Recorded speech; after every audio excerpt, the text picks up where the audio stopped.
السلام علیکم رحمۃ اللہ دوستو، welcome to Bilal Moin channel. Lockdown کی کل ایک نیوز آئی تھی نارتھ شرقیہ ریجن میں جو لاک ڈاؤن لگ رہا ہے، اور اس کے ساتھ ہی کوارنٹائن جو ہے وہ اب انسٹیٹیوشنل کرنا پڑے گا۔ مطلب پہلے ہی ہوتا تھا گھر کے اندر کر لیتے تھے لوگ، لیکن اب کیونکہ اس میں بہت لوگ دو نمبری کر رہے تھے، نکل رہے تھے آگے پیچھے، اس کی پھر انفارمیشنس ملی منسٹریز کو مسلسل، تو انہوں نے پھر یہ انسٹیٹیوشنل کوارنٹائن کا آرڈر کر دیا۔ سو اب گھر پہ لاک ڈاؤن نہیں ہوگا، اب انسٹیٹیوشنل ہوگا۔ اب میں لاک ڈاؤن کے پوائنٹ آف ویو سے ایک آپ لوگوں سے چیز ڈسکس کرنا چاہتا ہوں۔ دیکھیں، جتنے بھی امیر لوگ تو ٹھیک ہے وہ سروائیو کر جائیں گے،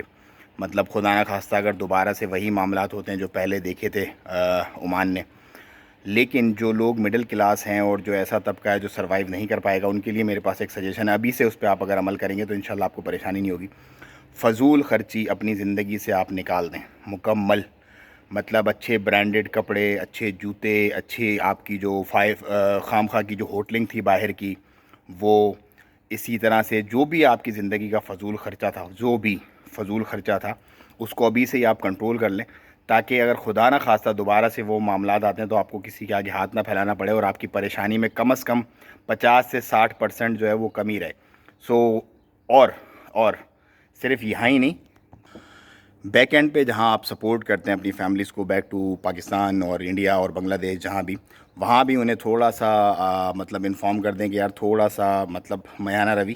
اور تھوڑے سے معاملات کو 1-2 مہینے تک، جب تک پوزیشن کلیئر نہیں ہوتی تب تک تھوڑا سا سیٹنگس ایسے چلائیں کہ آپ لوگوں کو پریشانی نہ ہو، کیونکہ معاشی طور پہ بندہ جو ہے وہ تباہ ہو جاتا ہے لاک ڈاؤن میں۔ میں نے آپ کو جیسے کہ پچھلی بھی ویڈیوز میں بتایا تھا کہ بہت سارے ایسے بڑے بڑے ریسٹورنٹس، لانڈریز، باربر، اور مطلب دنیا جہان کے سارے کاروبار جو انہوں نے لاکھوں ریال لگا کے بنائے تھے، مطلب کسی کا 2,000 ریال، کسی کا 10,000 ریال، کسی کا 50، کسی کا 1.5، کسی کا 2 لاکھ تک بھی لگا ہوا تھا، وہ بیچارے تباہ و برباد ہو گئے۔ اور مطلب انہوں نے کبھی سوچا بھی نہیں تھا کہ ایسا وقت ہم پہ آئے گا، لیکن انپریڈکٹیبل چیزیں ہیں، انپریڈکٹیبل ابھی بھی انسرٹینٹی ہے، اور اس میں کچھ بھی ہو سکتا ہے۔ میں آپ کو ڈرا نہیں رہا، لیکن میں آپ کو ایک گائیڈنس دے رہا ہوں، کیونکہ میرا کام ہے آپ کو گائیڈ کرنا۔ فیوچرسٹک جو پریڈکشنس ہیں وہ تو رب کی ذات ہی جانتی ہے کہ آگے کیا ہوگا، یا پھر سپریم کمیٹی جس نے یہ فیصلے لینے ہیں وہی آپ کو بتائے گی، لیکن یہ ایک ایسی چیز ہے جس پہ عمل کر کے ہر بندہ کم از کم اپنی پریشانی کو اوائڈ کر سکتا ہے۔